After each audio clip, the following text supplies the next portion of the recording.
Cuando pecamos, Él nos perdona. Cuando no respondemos, Él nos sigue amando. Y cuando lo único que queremos hacer es tomar, Él sigue dando. Ese es el tipo de amor que debe caracterizar nuestras vidas. Incondicional, perdonador y que se sacrifica a sí mismo.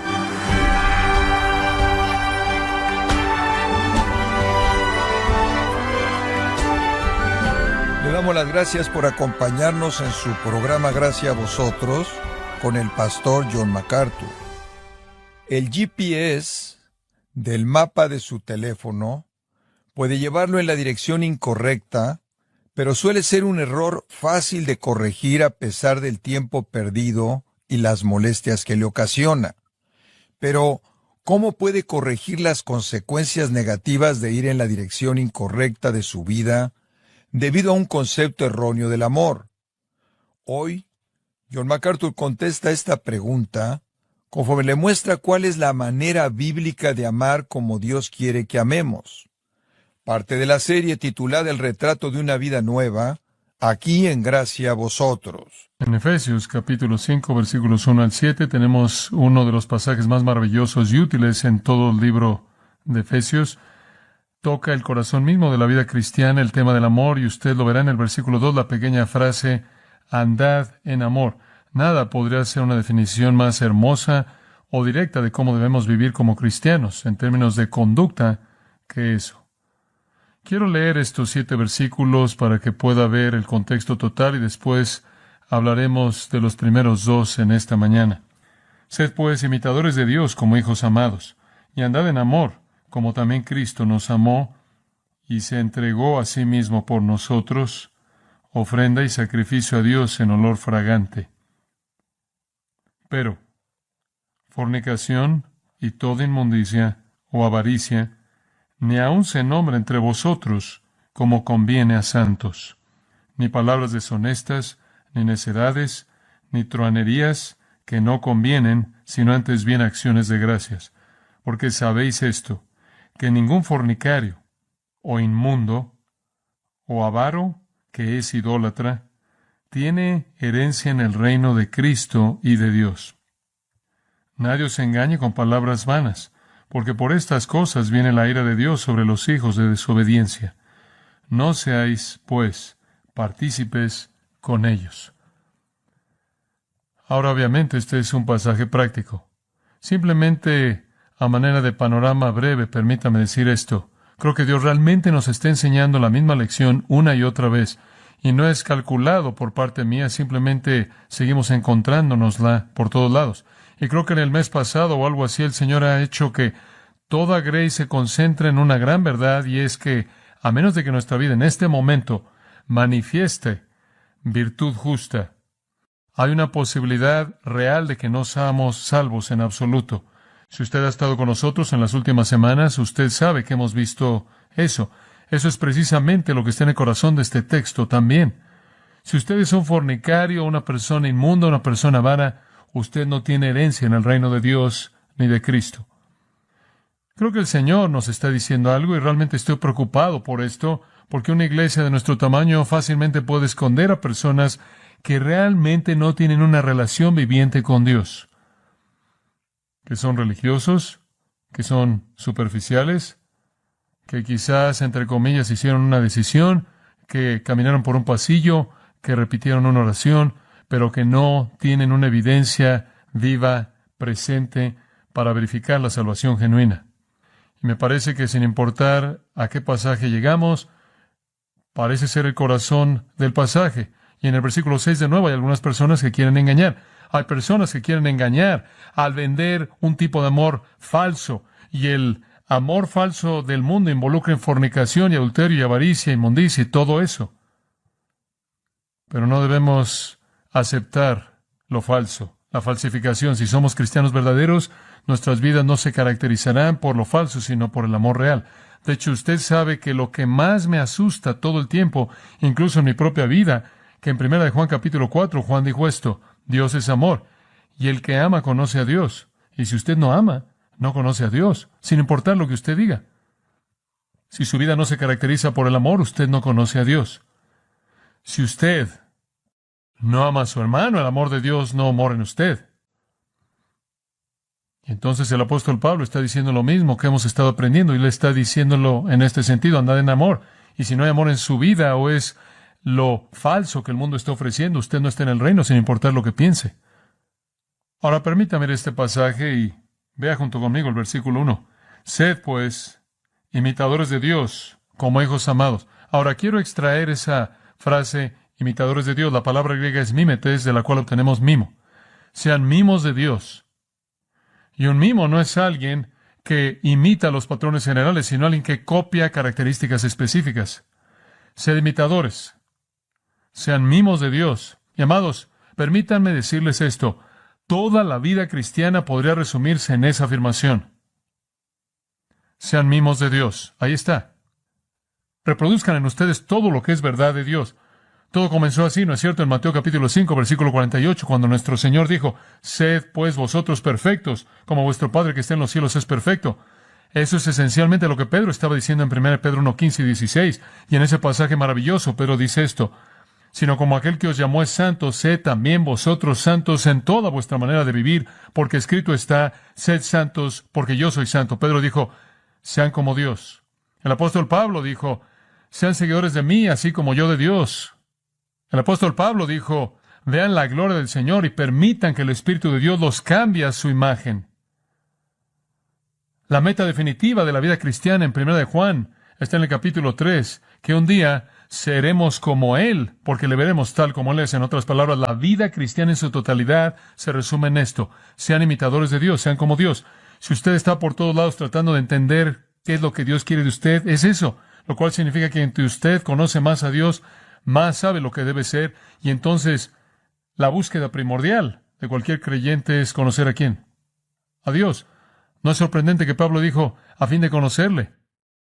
Si vamos a ser como Dios, debemos saber cómo es Dios. Si vamos a saber cómo es Dios, necesitamos estudiar la persona de Dios. Y entonces, conforme estudiamos la Biblia, vemos desarrollada la persona de Dios. Por cierto, la Biblia entera es la revelación de Dios. Es la revelación personal de Dios.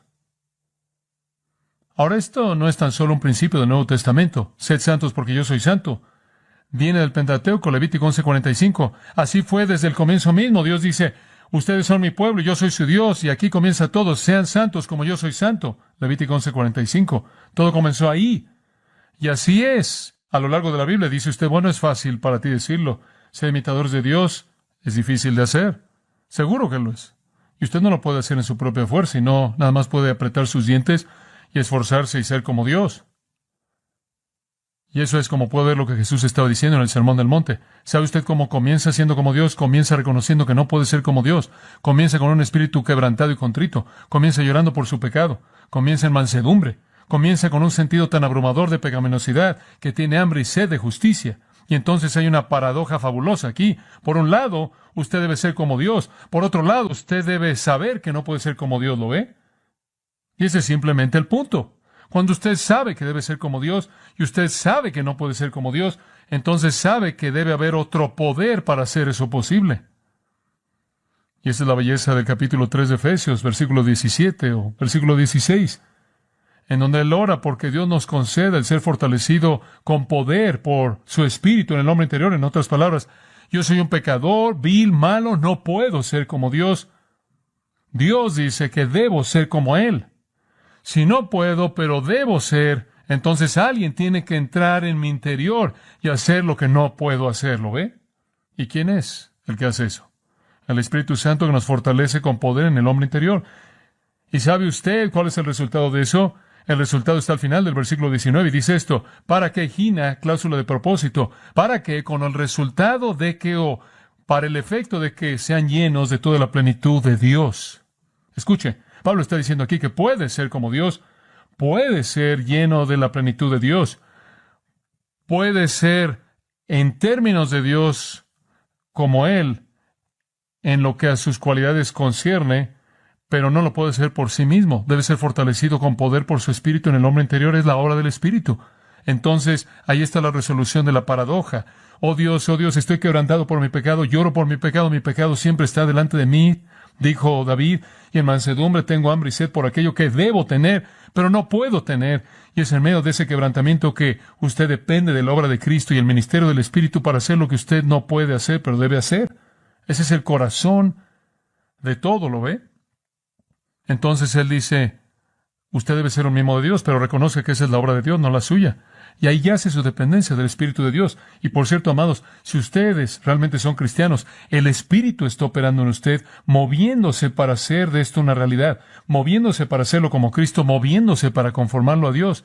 Ahora incluso podría llevar ese pequeño pensamiento en el 5.1 y podría en cierta manera esparcirlo en ambas direcciones. En el capítulo 4, versículo 1, esta sección entera de Efesios, toda la segunda sección, que es la sección práctica, la primera es la doctrinal, ahí comenzó todo lo práctico. Yo pues, preso en el Señor, os ruego que andéis como es digno de la vocación con que fuisteis llamados. El concepto de andar es todo en los últimos 3 capítulos. Usted debe andar, esa es la vida diaria, ese es su estilo de vida. Esta es su doctrina en los capítulos 1 al 3. Esto es doctrina, ahora aquí está la práctica. Esto es lo que eres, así debes vivir. Esto es lo que Dios ha hecho, esto es lo que debes hacer. Anda de manera digna y ¿qué es lo que involucra ese andar digno? Bueno, involucra muchas cosas. Involucra un andar en humildad, versículos 1 al 3, capítulo 4. Involucra un andar en unidad, versículos 4 al 16, capítulo 4. Involucra un andar diferente, capítulo 4, versículos 17 al 32, diferente, no como el mundo. Ve el versículo 17. Ya no andéis como los otros gentiles andan. Entonces es un andar humilde, es un andar en unidad, es un andar diferente. Y ahora en el capítulo 5 es un andar en amor. Y después en el versículo 8 es un andar en luz. Y después en el versículo 15 es un andar en sabiduría. Y después en el versículo 18 es un andar en el Espíritu. Y después en el capítulo 6, versículo 10, es un andar en la batalla, ¿lo ve? En otras palabras, él simplemente está delineando diferentes elementos del andar. Pero en el corazón de todo esto, simplemente me encanta esto. Ahí en el corazón de todo está esta frase hermosa: sed imitadores de Dios. Eso simplemente lo condensa. Si Dios se humilló a sí mismo en Cristo, sean humildes. Si Dios en su Trinidad es uno, entonces sean uno. Si Dios es diferente, apartado de este mundo malo, entonces sean diferentes. Si Dios es amor, entonces amen. Si Dios es luz, entonces sean luz. Si Dios es sabio, entonces sean sabios. Si Dios es guiado y dirigido por principios sobrenaturales espirituales, entonces sean así. Si Dios es el conquistador sobre Satanás, entonces sean los conquistadores sobre Satanás. Sean como Él, ahí está. ¿Alguna vez se ha detenido a pensar en todo lo que usted tiene en Cristo? Es increíble. Es increíble lo que Cristo nos ha dado. Los primeros 3 capítulos, permítame recordarle, nos dicen estas cosas. Tenemos una nueva posición delante de Dios, una nueva vida, una nueva justicia, un nuevo Padre, una nueva herencia, una nueva ciudadanía, un nuevo amo, una nueva libertad, una nueva victoria, una nueva seguridad, una nueva paz, una nueva unidad, una nueva comunión, un nuevo gozo, un nuevo espíritu, un nuevo poder, una nueva capacidad, un nuevo llamado, un nuevo propósito y un nuevo amor. Esas son muchas cosas nuevas. Y todo eso es nuestro en Cristo. Y usted no puede evitar sino ver este concepto del amor entretejido a lo largo de los primeros 3 capítulos. Está en el capítulo 1, habiéndonos predestinado en amor. Está en el capítulo 2, ¿por qué nos mostró misericordia? Por su gran amor con que nos amó. Está en el capítulo 3, conocer el amor de Cristo que sobrepasa el conocimiento. Como puede ver, entretejido en todo esto, nuestra posición entera depende del amor de Dios, ¿lo ve? Y si esto es verdad, él dice en el capítulo 5, más vale que anden en amor. Esto debe ser característico. De hecho, otros lugares en la Biblia nos dicen que el amor es la clave de todo, ¿verdad? Y ahora permanecen la fe, la esperanza y el amor. Y el mayor de estos es que el amor es el más grande, entonces debemos andar en amor. Ahora quiero mostrarle 4 puntos de estos 7 versículos y después una advertencia de conclusión. Y tendremos el resto para esa parte, de cualquier manera, la próxima semana. 4 puntos: el ruego, el patrón, la perversión y el castigo. Vemos aquí un ruego, un patrón, una perversión y un castigo, y después una advertencia final. Entonces decimos que los primeros 2 puntos son positivos, y después los últimos 2 puntos son negativos. Podría ver usted eso conforme lo leí, ¿no es cierto? Versículos 1 y 2, muy positivos. Versículos 3 al 6, muy negativo. Versículo 7, una advertencia. El ruego. En primer lugar, versículos 1 y 2a. Sed pues imitadores de Dios, mimos de Dios, como hijos amados, y andad en amor. Deténgase ahí. Ahí está el ruego. El ruego es para que nosotros vivamos una vida de amor. Ahora, sé que hablamos de esto mucho y usted no lo puede evitar porque está en la Biblia mucho, ¿lo ve? Pero ahora escúcheme. Recuerde esto. El predicar o enseñar en la iglesia no está diseñado para impartir la información, que usted va a retener por el resto de su vida y conforme a lo cual usted vivirá. Simplemente no es así. El secreto de la predicación y la enseñanza es seguirle diciendo lo mismo que usted ha oído antes, pero se lo olvidó en términos de su conducta. Entonces nunca nos disculpamos por decir algo que dijimos antes. Dios no se disculpa por ello, tampoco nosotros. Y no piense usted, debido a que usted oye la palabra y usted oye el término y usted lo conoce intelectualmente, que no es para usted. Si no está operando en su vida, más vale que escuche más, porque usted es más responsable de lo que solía hacer. El ruego es simple. Ve el versículo 1 ahora. Es un mandato. Sed imitadores de Dios. No es una sugerencia, es un mandamiento. Y seguro tiene que comenzar desde el punto de la pecaminosidad. Y seguro debe comenzar desde el hecho de que no lo puede hacer. Pero eso no cambia el mandamiento. Usted tiene que ser lo que no puede ser. Ahí es donde el Espíritu de Dios entra. Pero ¿se da cuenta usted pues, ¿a dónde nos lleva eso? De regreso. Le voy a decir una de las cosas que usted tiene que hacer cuando enseña la Biblia, es que tiene que tratar con el párrafo que viene antes y el párrafo que viene después. Y si usted hace eso, usted también tiene que tratar con los párrafos que vienen antes del párrafo que viene antes. Y el párrafo antes del párrafo, antes del párrafo antes, porque todo va de la mano. Todo está relacionado. ¿Por qué está ahí el pues? Para llevarlo de regreso. Ahora, observe lo que le va a mostrar el versículo 31. Quítense de vosotros toda amargura, enojo, ira, gritería y maledicencia y toda malicia. Ahora, permítame decirle algo. Eso es lo opuesto del amor. Como puede ver, todas esas cosas precluyen el hecho de que no hay amor. Cuando usted está amargado contra alguien, cuando está resentido contra alguien, está enojado, ahí hay dos palabras diferentes usadas ahí, sea una explosión exterior y muestra de enojo, o un enojo interno, o sea algo en donde usted se queja o reprende a alguien públicamente, o habla en silencio detrás de su espalda, sea cual sea el tipo de malicia, eso es lo opuesto de lo que él está hablando. Por otro lado, esas cosas no deberían estar ahí. Lo que debería estar ahí es el versículo 32. Antes, sed benignos unos con otros, misericordiosos, perdonadores. Esas son características del amor.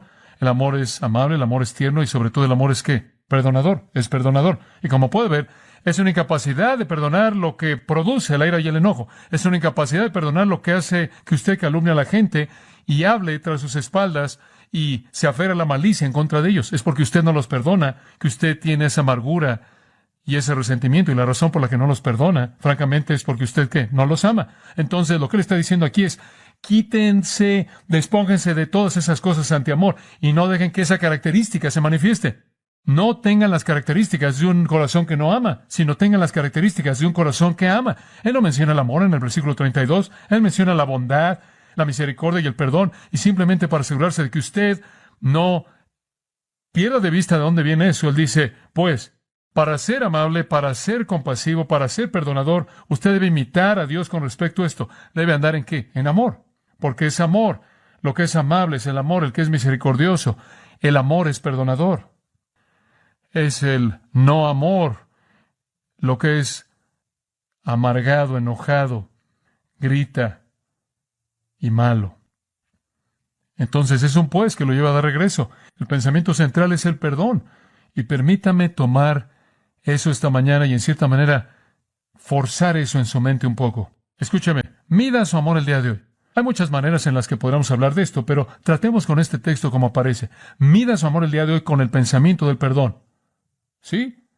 Porque realmente creo ahora, escuche esto, realmente creo que en lo que a nosotros concierne, la vara de medida más grande del amor en su vida es el perdón. Muy bien. Digo, así es como Dios incluso presenta su amor. Como puede ver, podremos decir, oh, de tal manera amó Dios al mundo que Él hizo flores hermosas. Dios amó tanto al mundo que hizo hermosas mujeres, hombres guapos. Dios de tal manera amó al mundo que hizo alimento delicioso. Dios amó tanto al mundo que dijo palabras amables. Dios de tal manera amó al mundo que hizo árboles y montañas. Bueno, eso es agradable, pero algo falta. De tal manera amó al mundo que Él tomó a un grupo de pecadores sucios, putrefactos, viles que lo odiaban y murió en la cruz para llevar sus pecados para que pudiera llevarlos a su cielo eterno y tener comunión con ellos para siempre. ¡Wow! Eso es algo. Es mejor que árboles y flores y damas hermosas. Eso es mejor que cualquier cosa. Como puede ver, lo que estoy diciendo es esto. El amor es mejor medido en su capacidad de perdonar. Como puede ver, aquí está lo que él dice. Es la capacidad de Dios de perdonar que nos muestra, que nos habla de su amor. Incluso cuando estábamos muertos en delitos y pecados, Dios nos dio vida juntamente con Cristo. ¿Por qué? Debido a su gran misericordia, en base a su gran amor con el que nos amó. El acto más magnánimo que el amor puede llegar a ser es perdonar la maldad más grande. Mida su amor. Pregúntese, ¿ama? Los hijos de Dios aman. Si usted no ama, 1 Juan 4 dice que no es de Dios. Dice usted, bueno, ¿cómo sé si no amo? Simplemente hágase usted una pregunta. ¿Tiene alguna amargura en contra de alguien por algo que le hicieron? ¿Usted se enoja con la gente y se queda hirviendo en el interior? ¿Usted habla mal tras sus espaldas? ¿Usted los ataca verbalmente, gritándoles? Como puede ver, esas son las características de la falta de amor. Esa es la vida antigua. Y tiene que despojarse de la vida antigua, ¿verdad? Eso se acabó. Como puede ver, se acabó. Ve al final del versículo 32. Debemos perdonar. Y aquí está la clave de este pasaje entero. Y es usado dos veces, una vez en el versículo 32 y una vez en el capítulo 5, versículo 2. Debemos perdonar como Dios también nos perdonó a vosotros en Cristo. Esto simplemente saltó de la página y me cautivó esta mañana cuando estaba predicando en el primer servicio. Había pensado en esto, pero realmente no lo había visto de manera tan clara. No sé si lo puedo decir como lo dije en ese momento, pero ¿sabe usted lo que vi? Y creo que lo vi por primera vez con esta claridad. Parte de la aventura de predicar es que usted aprende conforme avanza. ¿Se da cuenta? Pero ¿sabe una cosa? Realmente nunca pensé en esto de esta manera. ¿Sabe una cosa? No importa lo que alguien me haga. Esto es interesante. No importa lo que alguien me haga en la familia de creyentes, en la comunidad de creyentes. No importa cómo me lastimen, o me dañen, o me calumnien, o me aplasten, o me golpeen, o me hieran, o me ofendan, o lo que sea. Cristo ya pagó el castigo por ese pecado. ¿Entendió eso? Dice usted, hombre, lo que me hicieron, no, los voy a hacer sufrir. ¿Quiere saber algo? Más vale que piense dos veces. Cristo ya sufrió por lo que le hicieron a usted. ¿Qué más quiere usted? Bueno, ese es un pensamiento revolucionario. ¿Qué le está pidiendo a Dios? Jesús llevó en su propio cuerpo nuestros pecados. Si alguien peca contra mí, y alguien me viola, y alguien me ofende, y mi reacción en la carne humana sería estar enojado y amargado y lleno de ira y de malicia y calumniar, me detengo y pienso, bueno, pero espera un minuto, no quiero nada de ellos. Después de todo, Jesús ya llevó ese pecado en su propio cuerpo en el madero. Jesús ya derramó su sangre por ese pecado. ¿Qué voy a pedir? ¿Qué quiero? ¿Qué más podría haber? Entonces, la próxima vez que piense en tener una actitud vengativa, la próxima vez que quiera responderle a alguien, la próxima vez que quiera decir una palabra no amable o quiera estar amargado contra alguien, la próxima vez que quiera calumniar a alguien o hablar tras sus espaldas o buscar venganza en contra de alguien, recuerde que el pecado mismo que usaron en contra de usted, aquello que le hicieron, Jesús ya llevó eso en su propio cuerpo, en la cruz. Y ese pecado ya ha sido pagado y usted no tiene que añadir nada más al sufrimiento y la consecuencia que ese pecado debería traer. Todo ha sido cubierto por Cristo en la cruz. Ya está cubierto y entonces debemos perdonar. Versículo 32 dice, así como Dios en Cristo nos ha perdonado. ¿Sabe usted lo que Dios dice? ¿Sabe una cosa? Usted y yo ofendemos a Dios mucho. Yo ofendo a Dios mucho y también usted. Y Dios no dice, MacArthur, he recibido ya demasiado de ti. Esta es la última vez. Aquí está. No, ¿usted sabe lo que Dios dice? MacArthur, ¿qué puedo hacerte? Mi hijo, ella llevó los golpes. No hay nada más que hacer. Se acabó. Dios, por causa de Cristo, lo perdona a usted. Usted, por causa de Cristo, perdone a otros.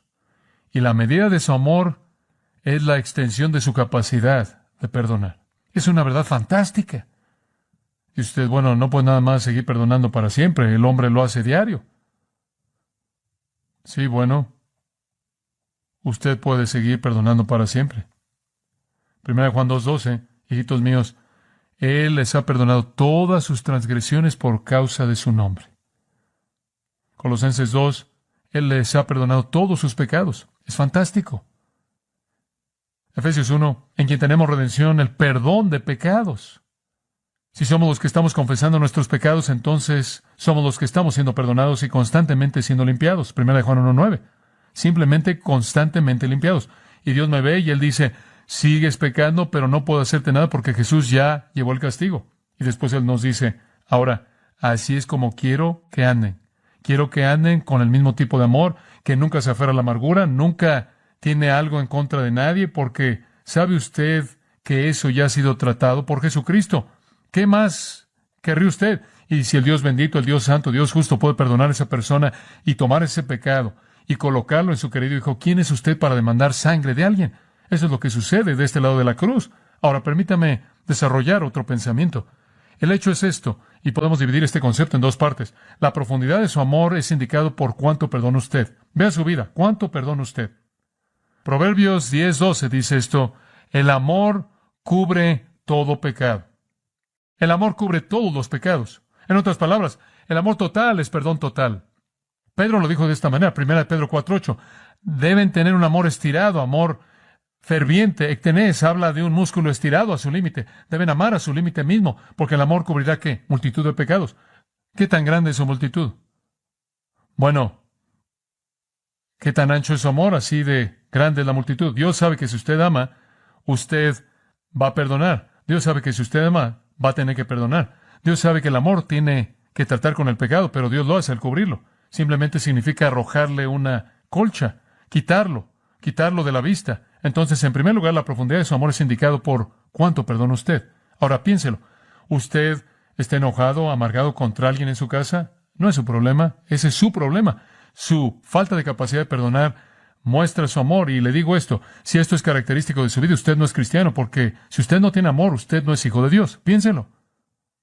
Segunda cosa que quiero decir de esto, primero, la profundidad de su amor es indicado por cuánto perdona usted. Y en segundo lugar, la profundidad de su amor es indicado por cuánto sabe usted que ha sido perdonado.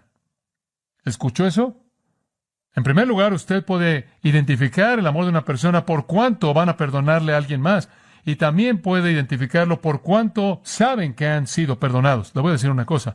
Una iglesia es un lugar interesante. Leí esa carta esta mañana acerca de una mujer que quiere venir aquí de la cárcel. Ella ha sido una criminal, fue enviada a la cárcel. Tenemos otras personas así en esta iglesia. Tenemos a personas que estuvieron en la cárcel, personas que estuvieron ahí más de 10 años. Tenemos a personas que han hecho todo aquí. Tenemos a un grupo excepcional. Tenemos a exfornicarios, idólatras, adúlteros, ladrones, mentirosos, afeminados, homosexuales. Tenemos un montón de ese tipo de personas. Tenemos simplemente a personas del diario que antes pensaban que eran buenas en sí mismas, orientadas a las obras. Tenemos a muchas personas así. Pero ¿sabe una cosa? Nunca deja de sorprenderme que es inevitablemente la gente que tiene el mayor sentido de perdón en sus vidas, las que le conceden a otras el mayor perdón. ¿Alguna vez se ha dado cuenta de eso? Siempre son las personas soberbias que piensan que son buenas en sí mismas, religiosas, que no pueden perdonar a alguien por algo en el pasado, que no pueden dejar eso. ¿Sabe una cosa? Usted tiene una persona en la iglesia, por ejemplo, que antes era un borracho, alcohólico, prostituta, criminal, y vienen a Jesucristo, y después, poco después, alguien más viene con un problema terrible, profundo, pecaminoso. Ese tipo de persona va a decir, bueno, ¿por qué? Sabes que yo los voy a perdonar. Después de todo, ve lo que el Señor hizo conmigo. El Señor me hizo eso. Por otro lado, usted tiene a alguien, bueno, he ido a la iglesia toda mi vida, he estado el religioso, tal, o ve a alguien que viene y alguien que dice, bueno, ¿por qué yo menosprecio a esa persona? La escoria en la iglesia. Sí, pero sabe que la realidad es que el pecado de ese hombre probablemente es peor que la prostitución, porque la superpiedad religiosa era lo peor de todo. Pero como puede ver, son las personas que saben que han sido más perdonadas que pueden perdonar. Ahora, permítame mostrarle una ilustración de esto.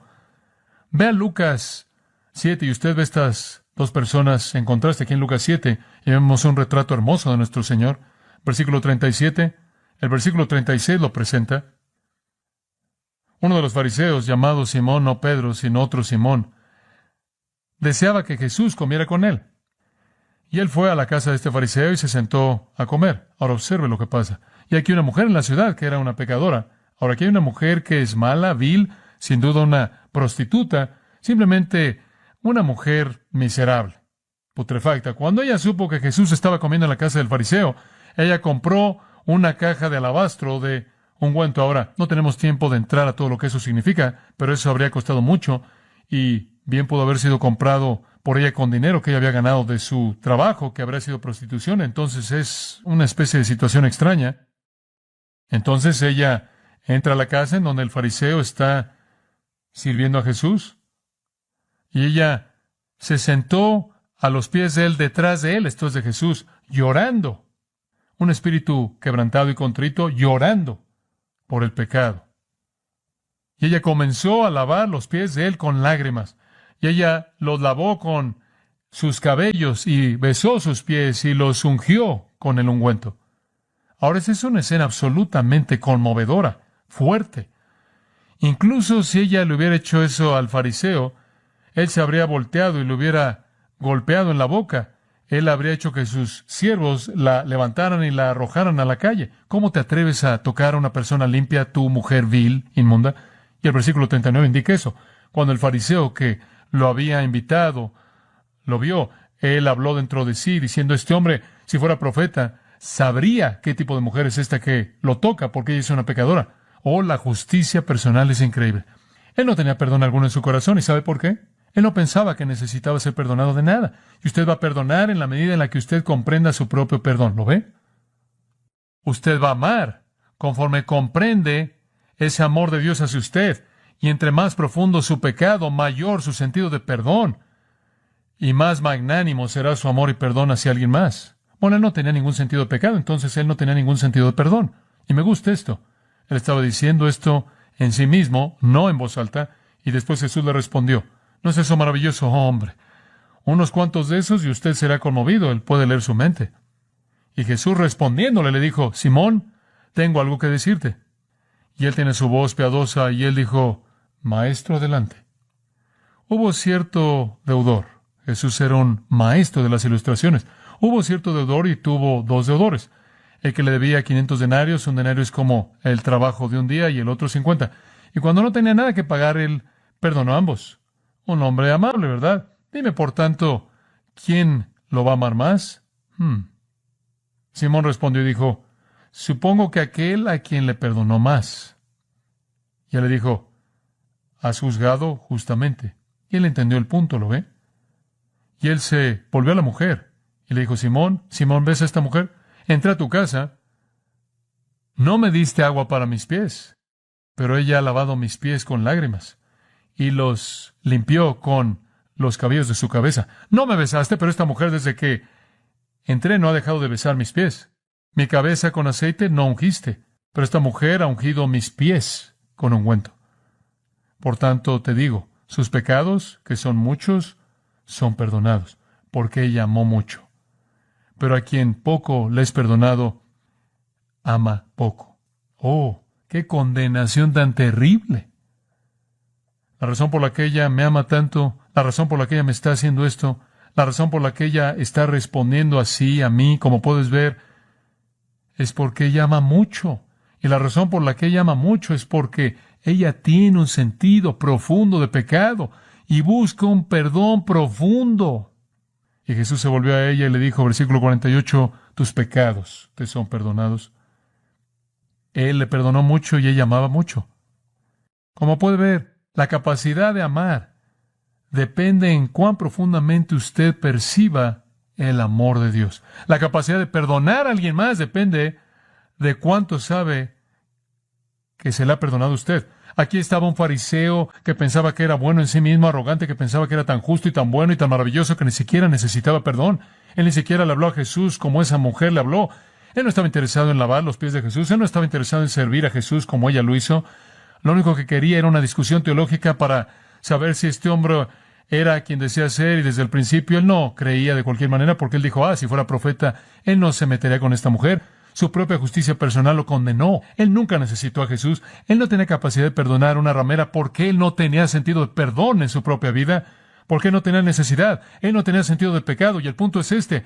Ese hombre debería haber reconocido que si esos dos pecadores fueran colocados uno al lado del otro, él era el mayor, porque es el pecado definitivo decir no necesito a Dios. Ese es el pecado definitivo. Y entonces les digo que dependiendo de la profundidad de su sentido de perdón, será su capacidad de perdonar a alguien más. Si usted ama poco, es porque usted percibe el amor de Dios poco. Usted ama mucho porque usted percibe el amor mucho en su perdón. Una historia hermosa. Aquí hay una pecadora quebrantada, quien sabía que necesitaba desesperadamente el perdón. Y ella necesitaba mucho perdón, y en base a ese mucho perdón había mucho amor. Algunas veces pienso que ese son el tipo de personas que deberían poblar la iglesia más que los otros.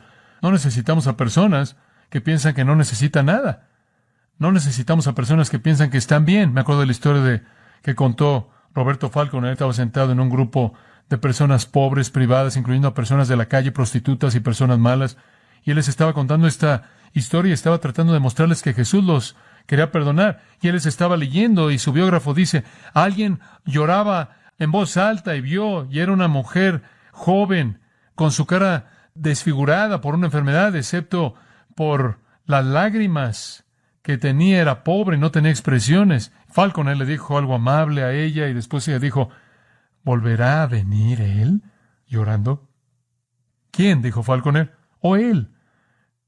Jesucristo, el que perdonó a la mujer. He oído, creo que él va a volver a venir. ¿Por qué preguntas? Dijo Falconer. ¿Por qué?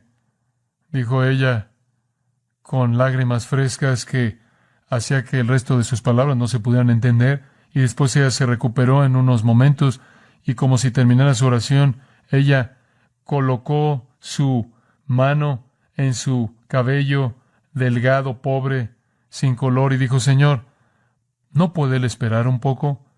Mi cabello no es lo suficientemente largo como para limpiar sus pies. Ella amó mucho porque ella fue amada mucho. Y entonces lo que está pasando aquí en Efesios, ahora puede regresar usted ahí, es que nuestro Señor está diciendo esto. Dios nos amó y nos perdonó. Y así debemos ser el uno con el otro.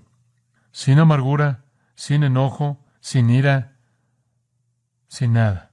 Y en gran medida, amados, su capacidad de perdonar depende de manera absoluta de su capacidad de amar.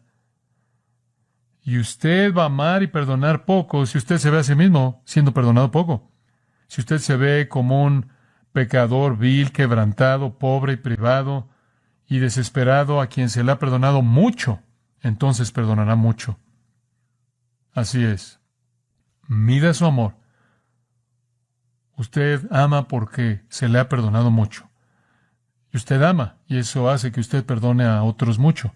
Entonces aquí estamos en este sentido para ser como Dios, y el Espíritu lo puede hacer. Usted podrá decir como Sofar dijo, ser como Dios. Puedes al investigar encontrar a Dios. Sus caminos van más allá de lo que podemos encontrar. ¿Cómo seremos como Dios? Es imposible. Si tomamos la definición de nuestro mundo y pensamos que Dios es un Santa Claus benigno, quizás podemos intentar. Pero si tomamos la definición de la Biblia, debemos decir con Pedro, apártate de mí, oh Señor, porque soy pecador. Debemos decir, lo veo en Apocalipsis capítulo 1, él tiene una visión de Cristo y él dice, cuando lo vi, caí a sus pies como muerto. Ser como Dios, increíble. ¿Cómo puede ser así? Lucas 6:36. Como vuestro Padre que está en los cielos es misericordioso, sean misericordiosos. 1 Pedro 1. Sed santos como Él es santo. Mateo 5:48. Como Él es así de perfecto, sean perfectos. 1 Juan 4:11. Así como Él es de amoroso, sean amorosos. Sea como Él. ¿Es posible? Seguro lo es. Número 1, es posible por regeneración. 2 de Pedro 1:4 dice que cuando usted fue regenerado, se volvió participante de la naturaleza divina. Eso es increíble. Usted puede ser como Dios porque Dios vive en usted, ¿verdad? Usted es participante de la naturaleza divina por la regeneración. Número 2, por santificación. Conforme el Espíritu de Dios opera en la vida del creyente para conformarlo a la imagen de Dios. Y amados, Pablo está diciendo, ¿saben una cosa? Si se van a llamar hijos de Dios, actúen como tales.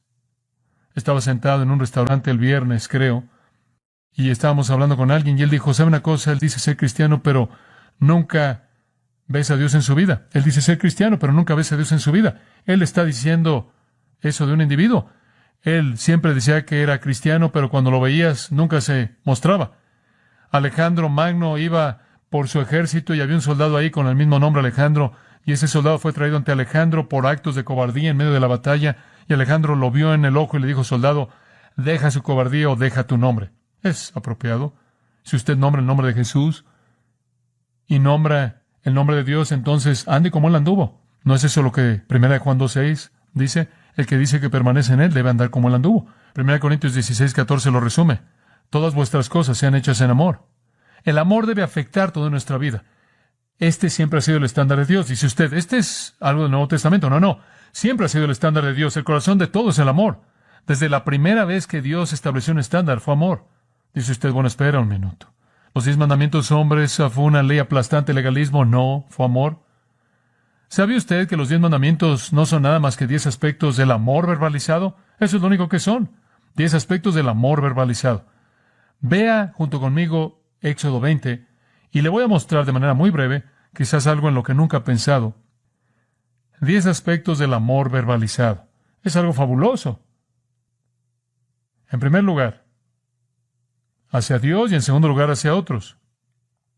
El amor hacia Dios en los primeros 4 mandamientos, amor hacia otros en los últimos 6. ¿Está listo? Aquí vienen. Primero, el amor es leal. El amor es leal, es lo que él está diciendo, versículo 3. No tendrás dioses ajenos delante de mí. Así es el amor. El amor es leal. No es inestable, sino leal. Dios simplemente está diciendo, ¿me van a amar lo suficiente como para no dejarme por algún otro Dios? Su esposa le dice, ¿me vas a amar lo suficiente como para no dejarme por otra mujer? ¿Lo ve? Su amigo le dice, ¿me vas a amar lo suficiente como para no irte y encontrar a alguien más? Eso es amor, el amor es leal. Es lo único que está diciendo. Esto no es nada diferente, el amor es leal. No hace otros dioses, no es inestable, no da la espalda. En segundo lugar, el amor es fiel. La fidelidad es lealtad extendida, el amor es fiel. No hagan ninguna imagen de talla, ni nada en el cielo arriba o en la tierra abajo, en las aguas debajo de la tierra. No se postren ante ellas, solo sirven, porque yo, Jehová tu Dios, soy un Dios celoso, visitando la iniquidad de los padres sobre los hijos hasta la 3ª y 4ª generación de los que me aborrecen, y mostrando misericordia a millares de los que me aman. En otras palabras, el amor es leal y el amor es fiel. Y Dios está diciendo, si me amas, no vas a ser inestable, y si me amas, eso es lo negativo, no me vas a dejar, sino que te vas a pegar a mí y vas a ser fiel. Y después, en tercer lugar, el amor es reverente. Versículo 7, no tomarás el nombre de Jehová tu Dios en vano, porque Jehová no tendrá sin culpa al que tome su nombre en vano. He oído a personas decir, no puedes hablar de mi esposa así, y boom, usted sabe, no puedes calumniar a mi amigo. ¿Se siente así usted acerca de Dios? El amor es reverente. Si usted ama a Dios, no va a usar su nombre en vano, no va a arrastrar su reputación ahí en el caño. El amor es reverente. En cuarto lugar, me encanta esto, el amor es íntimo. El amor es íntimo. Hermoso. Acuérdate del día de reposo para santificarlo. 6 días trabajarás y harás toda tu obra, pero el día 7º es el día de reposo de Jehová tu Dios. En él no harás ninguna obra, ni tu hijo, ni tu hija, ni tu siervo, ni tu sierva, ni tu ganado, ni el extraño en tus puertas, porque en 6 días Jehová hizo los cielos y la tierra y demás, y Jehová bendijo el día de reposo y lo santificó. El amor es íntimo. ¿Sabe usted lo que el amor hace? Se aparta la intimidad. Dios está diciendo, ¿sabes una cosa? Si me amas, no solo vas a vivir tu vida, te vas a apartar a mí, vas a querer estar conmigo, vas a querer tener comunión conmigo, vas a querer dejar el ganado y las actividades y la tierra y lo ocupado y vas a querer estar conmigo. Y así es el amor. Como puede ver, el amor es leal y fiel y reverente e íntimo. De lo único que él está hablando es de amarlo. Eso es lo único que quiere. ¿Por qué entonces fue resumido? Cuando todo fue resumido, Jesús dijo que podía ser resumido en estas palabras. Amarás al Señor tu Dios con todo tu corazón, mente, alma y fuerzas. ¿Verdad? Ahí está. En la segunda parte de los mandamientos son hacia los hombres. ¿Y qué está diciendo ahí? Hacia los hombres es amor de nuevo. Ve el versículo 2. En primer lugar, el amor es respetuoso. El amor es respetuoso. Honra a tu padre y a tu madre para que tus días sean largos en la tierra que Jehová tu Dios te da. El amor no carece de reglas, no es rebelde, es respetuoso, honra a la gente. Una de las grandes características del amor es que el amor siempre busca decir lo mismo acerca de todo mundo. El amor siempre busca ayudar, apoyar y honrar. El amor es respetuoso. En segundo lugar, el amor no daña. En donde hay amor verdadero, no va a haber herida. Entonces él dice en el versículo 13, no matarás. El amor no mataría. El amor no mata. El amor no lastima, ayuda. La siguiente, el amor es puro. Oh, el amor siempre busca la pureza de otro. Entonces no cometerás adulterio. El adulterio contamina, pero el amor solo busca la pureza. Y después otro, el amor es abnegado. Él dice, el amor es abnegado. No robarás. El amor no roba, el amor ¿qué? Da. No toma, da. Y después número 9 está en el versículo 16. El amor es veraz. No hablarás contra tu prójimo falso testimonio. Bueno, si usted miente contra su prójimo, usted está tratando de lastimarlo. Si usted ama a su prójimo, usted dice la verdad. El amor es veraz. Finalmente el amor está satisfecho, está contento. El amor está contento. No quiere la casa de su prójimo, no quiere la esposa de su prójimo, nada de lo que él tiene. Está contento. Está contento en este sentido. El amor dice, estoy tan contento porque tú tienes eso. Mi felicidad es que tú lo poseas. Usted ve lo que estoy tratando de decir. Amor hacia Dios, el amor es leal, fiel, reverente, íntimo. Hacia los hombres es respetuoso, no daña, es puro, abnegado, veraz y está contento. Como puede ver, incluso los 10 mandamientos, amados, dicen lo mismo. Sean como Dios, Dios ama.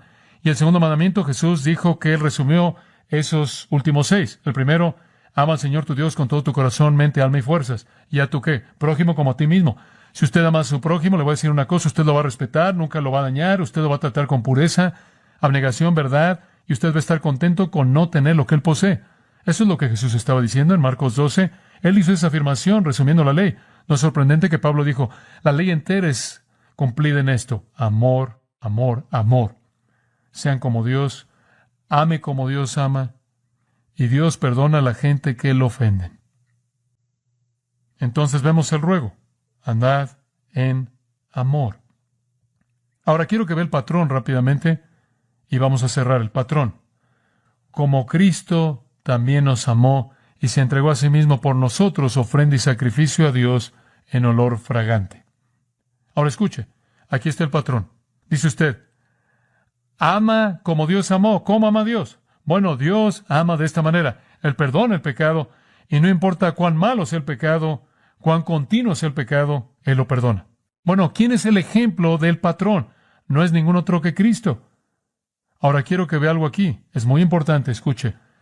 Como también Cristo nos amó. Ahora, escuche esto. Yo creo, y lo he dicho en muchas maneras diferentes en años pasados, pero lo voy a decir de otra manera en esta mañana. Quiero que entienda el mensaje.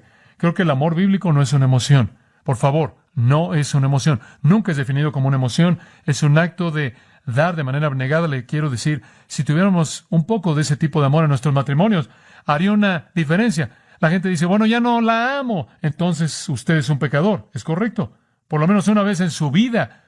No puede comprometerse con amar a alguien, no por lo que puede conseguir o sacar, simplemente una persona. Dios dice, encuentre una persona y aférrese a esa persona y entréguese a esa persona. Si usted no sacara nada de eso, y usted conocerá lo que es conocer el amor de Jesucristo, quien no nos amó por lo que Él podía sacar de nosotros, sino nos amó a pesar de que lo lastimamos. Como puede ver, es un amor que no existe en base a algo recíproco. Ese es el punto. Es ese amor abnegado, humilde, obediente, que se entrega a sí mismo, que dice, amo no por lo que puedo sacar de esto, amo porque es mi naturaleza amar.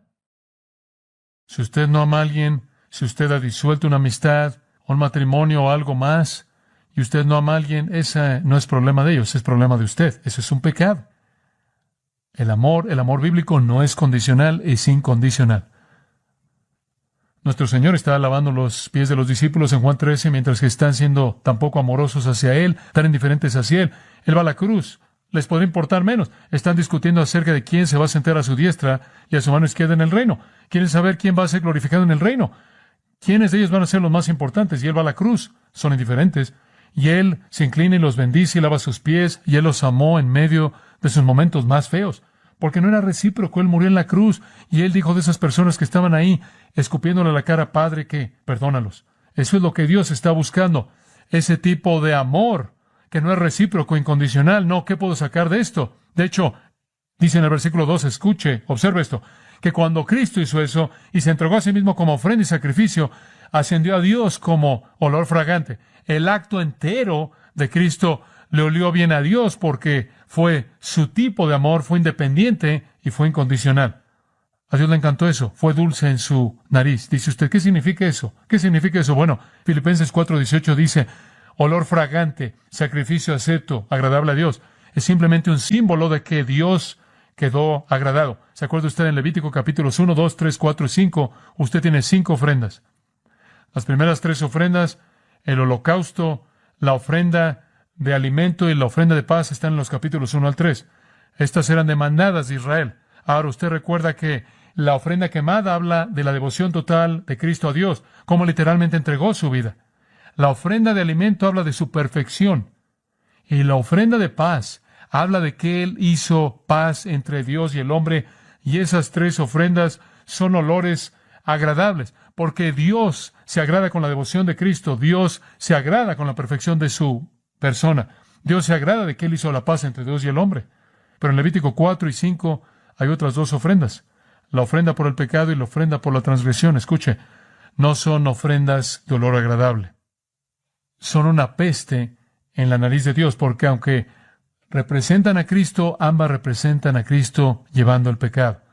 Y fue en ese punto que Él le dio la espalda a Cristo y Cristo clamó, Dios mío, ¿por qué me has desamparado? Porque no hay un olor agradable para la nariz de Dios el ver el pecado. Mientras que Cristo estaba llevando el pecado, no hubo un olor agradable en ese aspecto, pero cuando Dios vio la perfección de su persona y el elemento pacificador de su obra, y vio la devoción absoluta de su amor, llegó a su nariz en la fragancia de incienso dulce. Como puede ver, es ese tipo de situación lo que agrada a Dios. ¿Quiere agradar a Dios? ¿Quiere que su vida llegue a la nariz de Dios como un olor agradable? Entonces que sea una vida de amor, que sea una vida que es caracterizada por amor incondicional, que perdona y perdona y perdona. ¿Lo ve? Y ¿sabe una cosa? No vamos a tener resentimiento, ni amargura, ni ninguno de esos momentos enojados y momentos de malicia. Eso se acabó, ¿lo ve? Esto deberá caracterizar su vida. Este es el estándar de Dios. Simplemente en la semana pasada me he enterado de 4 personas en esta iglesia que se han involucrado en fornicación. Y me imagino que en un sentido me siento como el apóstol Pablo, quien dijo, se oye que hay fornicación entre vosotros. A los corintios les dijo eso. Estas cosas no deberían ser así. Vivimos en una época en la que la fornicación o el pecado sexual está por todos lados. Usted no se sentirá mal por llamar a esta sociedad los 70s sexuales. Estamos inundados, preocupados, y nuestros sentidos están adormecidos ante la potencia del ataque que viene contra nosotros. Y es algo trágico porque afecta a la iglesia. La semana pasada oí, además de esto, afuera de las paredes de esta iglesia, de un pastor, otro en la fila larga de ellos, creado en pecados de fornicación. No hace mucho tiempo atrás, la fornicación era el pecado de un pastor, no en lo que pensaríamos de una manera normal, sino homosexualidad. ¿Por qué está pasando esto? ¿Qué causa esto? Bueno, el apóstol Pablo trata con esto aquí. Creo que necesitamos ver con mucho cuidado lo que él dice. Ahora, la semana pasada aprendimos que un aspecto del andar digno es andar en amor. Versículo 2, ¿lo ve ahí? Andad en amor. Y vimos que el elemento clave para andar en amor es ser un seguidor de Dios, un mimo de Dios, un imitador de Dios.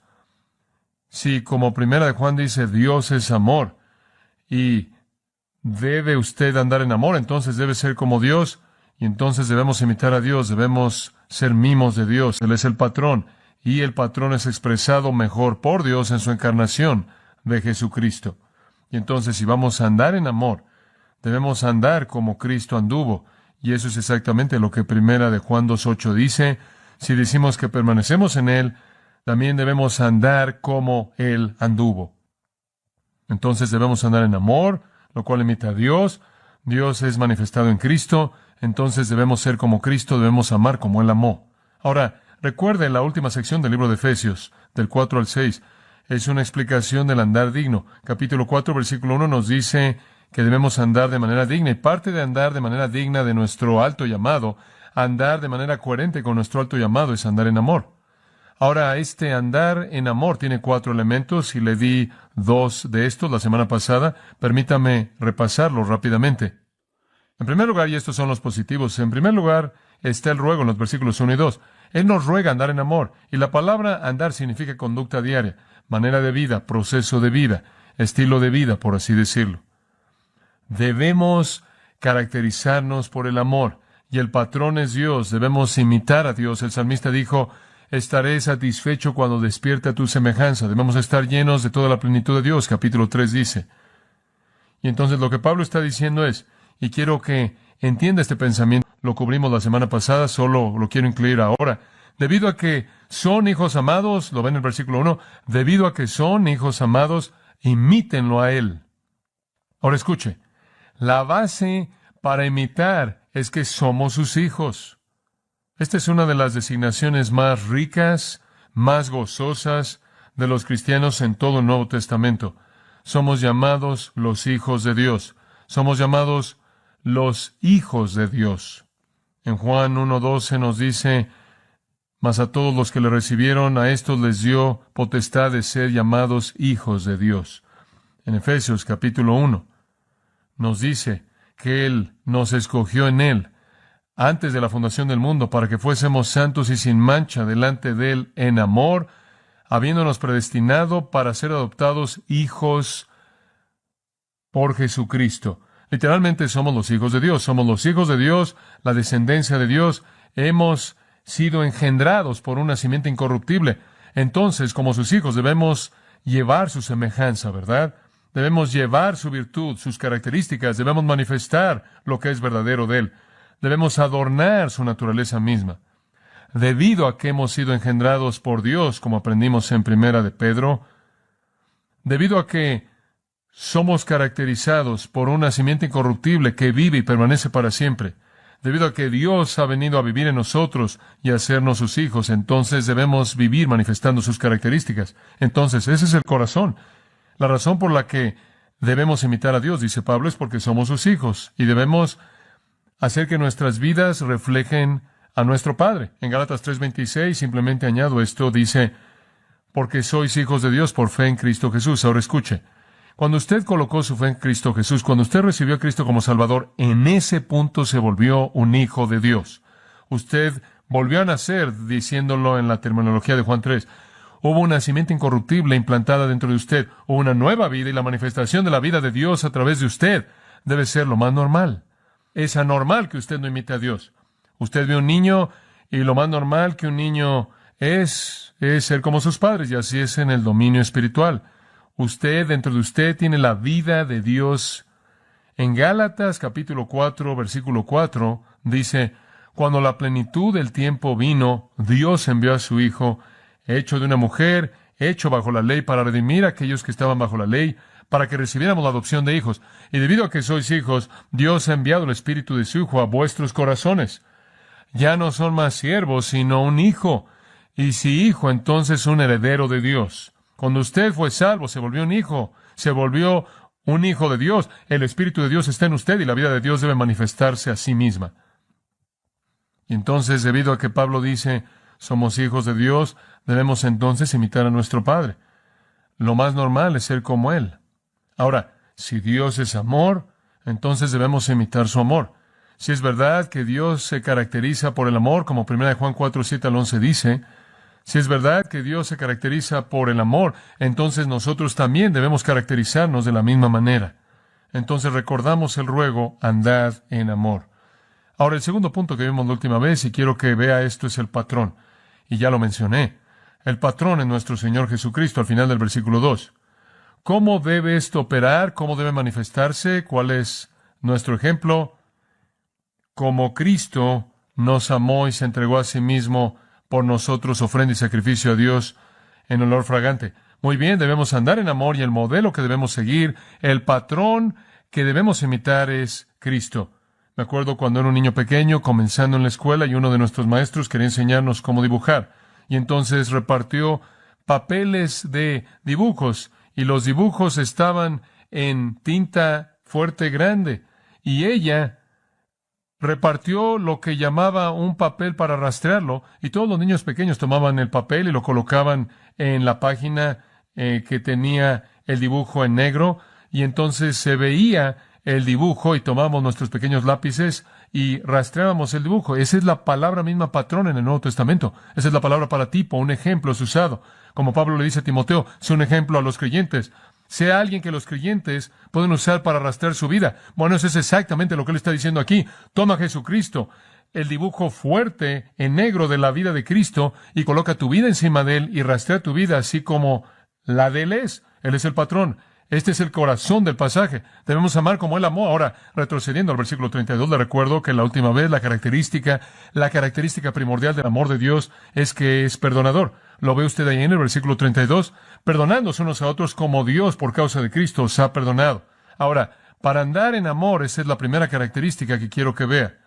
Es un tipo perdonador de amor y entramos en eso la última vez, ¿no es cierto?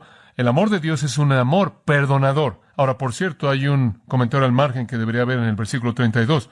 Perdonándoos unos a otros como Dios os ha perdonado a vosotros. Ahora, si tan solo dijera eso, si tan solo dijera perdonándoos unos a otros como Dios os ha perdonado, tendríamos un pequeño problema. Porque diríamos, ahora mira Dios, tú eres un Dios santo, eres un Dios absolutamente justo, y odias el pecado y no puedes tolerar el pecado, y la Biblia dice que castigarás el pecado. De hecho dice, la paga del pecado es ¿qué? Muerte. Ahora Dios, ¿cómo puedes tú simplemente perdonar así? Si dijera, perdónense unos a otros como Dios los ha perdonado, diríamos, bueno, ¿cómo simplemente puedes hacer eso? ¿Cómo simplemente puedes decir, bueno, no me gustan esas cosas, pero te voy a perdonar? Bueno, ¿qué hace eso con la justicia de Dios? ¿Acaso no viola su justicia santa? No, porque la pequeña frase está ahí, por causa de Cristo, lo cual significa debido a lo que Cristo ha hecho. En otras palabras, la paga que era nuestra fue llevada por Cristo, y debido a algo que Cristo hizo, Dios puede perdonar. Y ese es el punto. Cuando Cristo, versículo 2 ahora, cuando Cristo se entregó a sí mismo por nosotros, ofrenda y sacrificio a Dios en olor fragante, Él pagó el precio de la justicia que Dios demandaba y liberó a Dios para que perdonara al pecador. Pero si no hubiera sido por Cristo, no habría sucedido. Dios nos puede amar y Dios puede perdonarnos porque Cristo pagó nuestro castigo. Ese es el mensaje del 10º capítulo del libro de Hebreos. Hebreos 10:10, mediante lo cual somos santificados por la ofrenda del cuerpo de Jesucristo. En otras palabras, lo único que nos aparta para Dios es que Cristo llevó nuestro pecado. Versículo 12, este hombre, habiendo ofrecido un sacrificio por los pecados para siempre, se sentó a la diestra de Dios. En otras palabras, sentarse es una ilustración de reposo, y cuando Cristo en una ocasión hizo un sacrificio, fue tan completo, tan absoluto, que nunca necesitó hacer otra cosa. Él se sentó. Él terminó.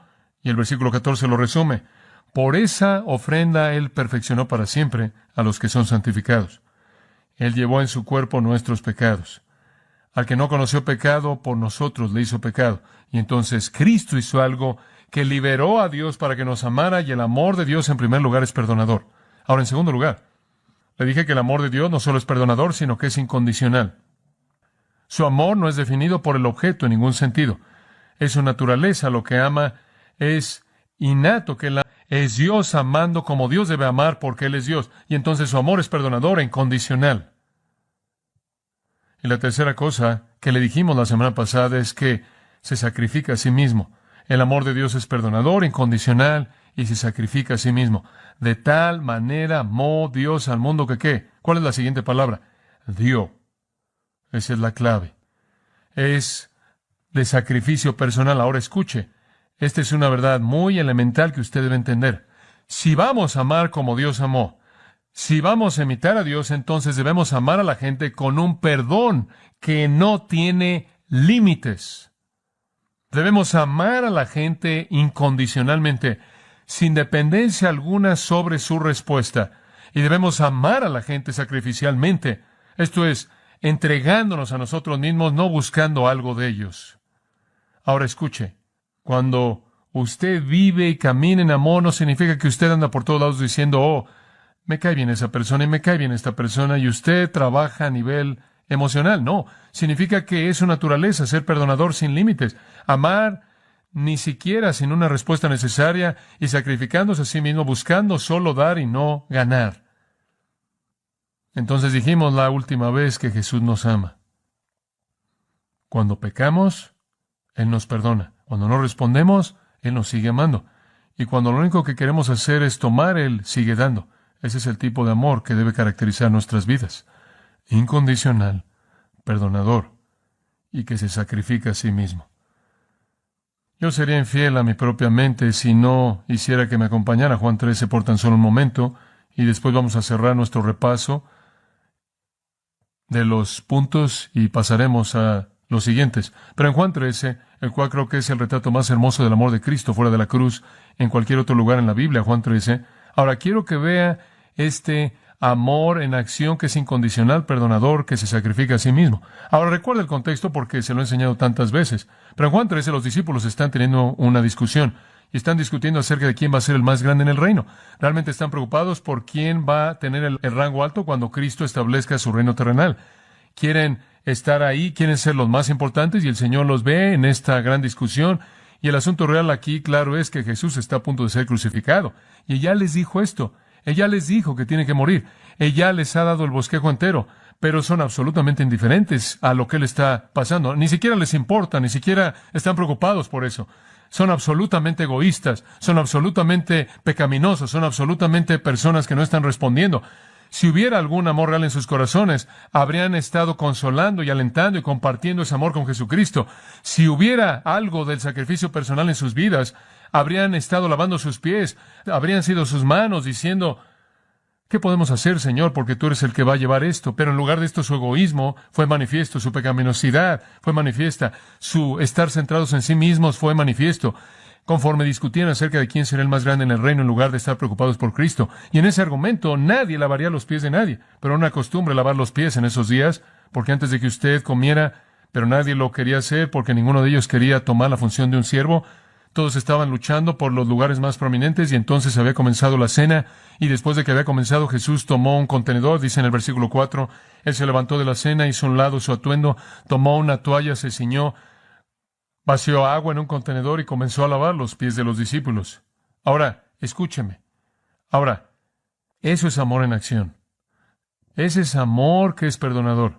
Aquí están estos hombres que estaban siendo pecaminosos, estaban llenos de soberbia, llenos de egoísmo, estaban llenos de buscar sus propios intereses, estaban llenos de indiferencia el uno hacia el otro, estaban resintiéndose el uno al otro porque pensaban que el otro hombre entre los 12 podría estar buscando un rango más alto que ellos. Había una aura terrible, pecaminosa en todo eso. Sin embargo, Jesús lava sus pies. Jesús lleva a cabo un acto que es amable, tierno y amoroso y empático, que es amor perdonador, incondicional. Él ni siquiera pidió una respuesta de ellos. Ni siquiera le dieron la respuesta correcta. Él no dijo, ahora, si ustedes fueran amables y me amaran un poco, lavaría sus pies. Él lavó sus pies de cualquier manera porque el amor lo hace. El amor no tiene que depender de la respuesta y finalmente se sacrifica a sí mismo. El Señor de gloria lavando los pies de estos hombres pecaminosos buscando sus intereses personales. Y usted pasa al versículo 13, Jesús lo resume diciendo esto, vosotros me llamáis Maestro y Señor, y bien decís porque lo soy. Si yo entonces soy vuestro Señor y Maestro, y he lavado vuestros pies, vosotros también deberíais lavar los pies unos de otros, porque os he dado ejemplo, para que hagáis como os he hecho. De cierto os digo, el siervo no es mayor que su Señor, ni el que es enviado es mayor que el que lo envió.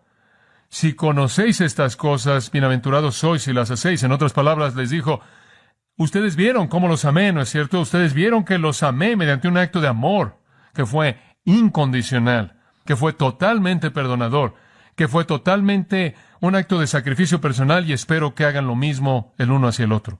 Y más adelante en el capítulo, versículo 34, después de un interludio con Judas, él recoge la misma enseñanza y dice, un nuevo mandamiento os doy, que os améis unos a otros como yo os he amado, que os améis unos a otros.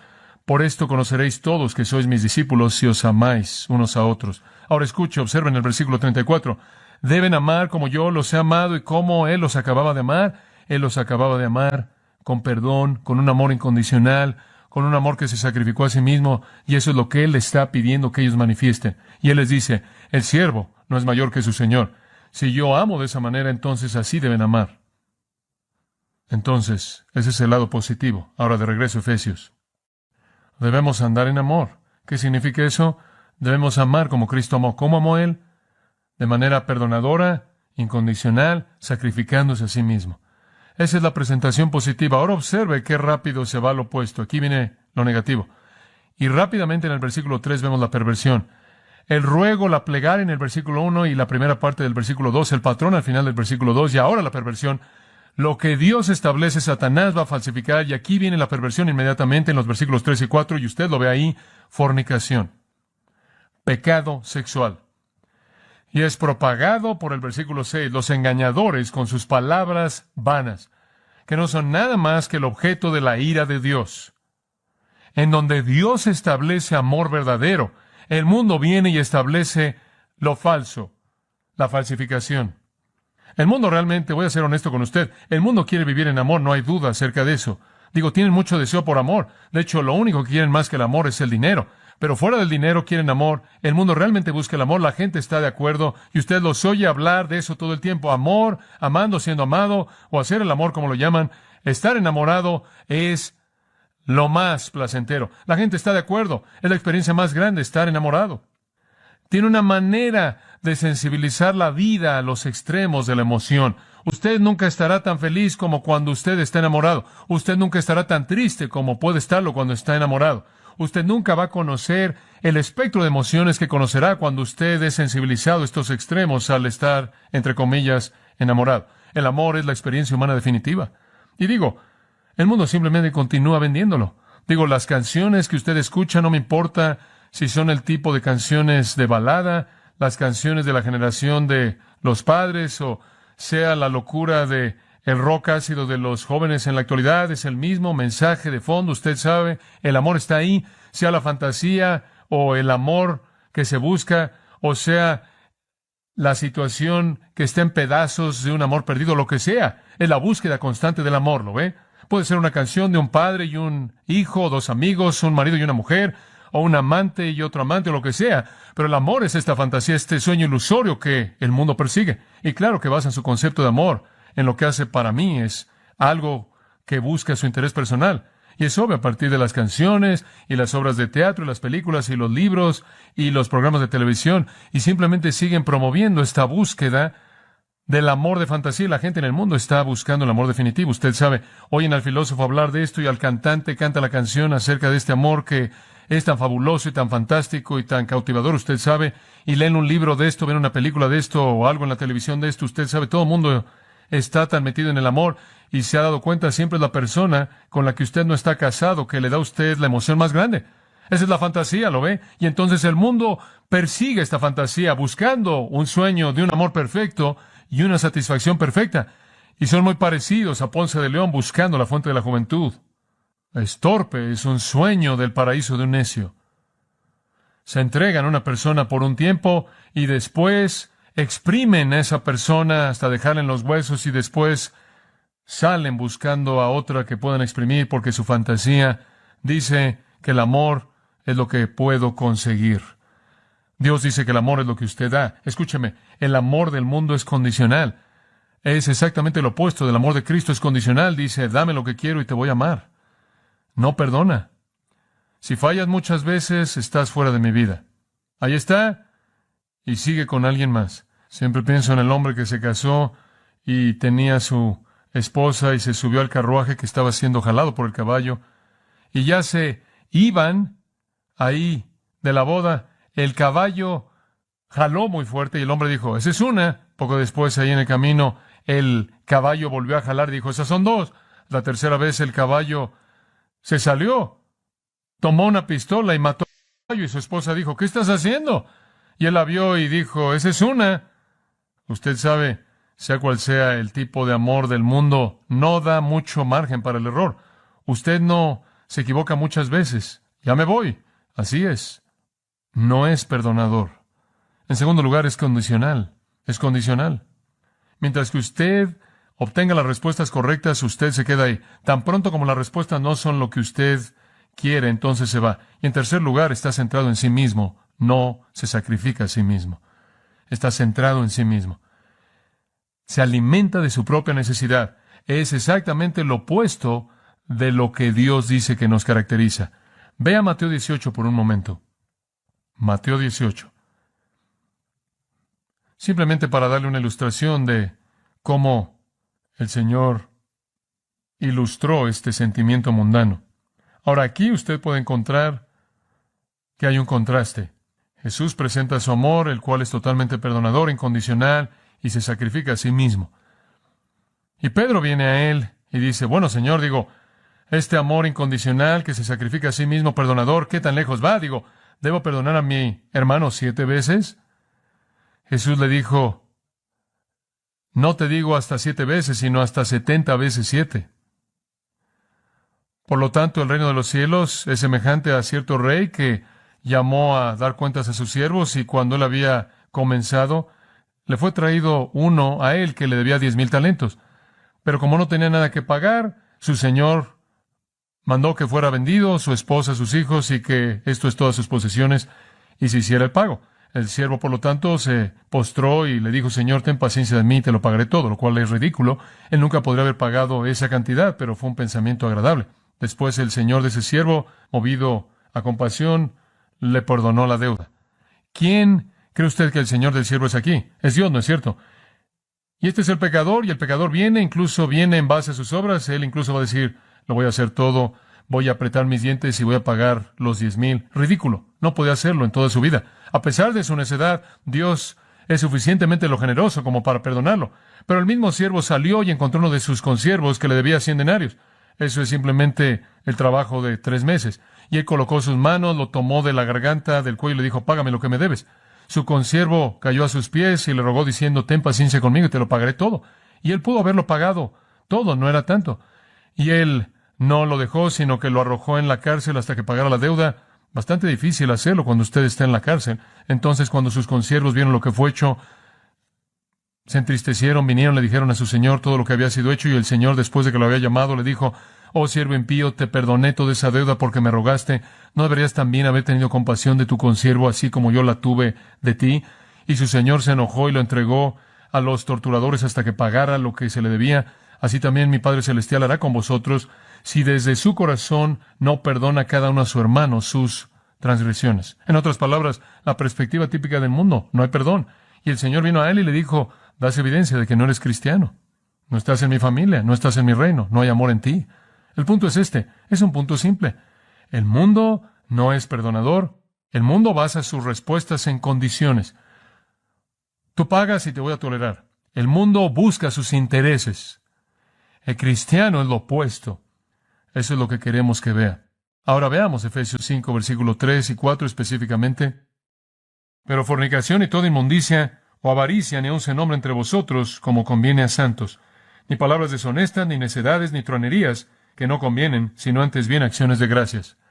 Si el amor de Dios y el amor de los hijos de Dios se sacrifica a sí mismo, es perdonador, incondicional, entonces debe estar seguro de que Satanás va a pervertir eso, y el amor del mundo será egoísta, estará centrado en sí mismo, no va a ser perdonador y va a estar condicionado en lo que gana, no en lo que da. Ese es el punto.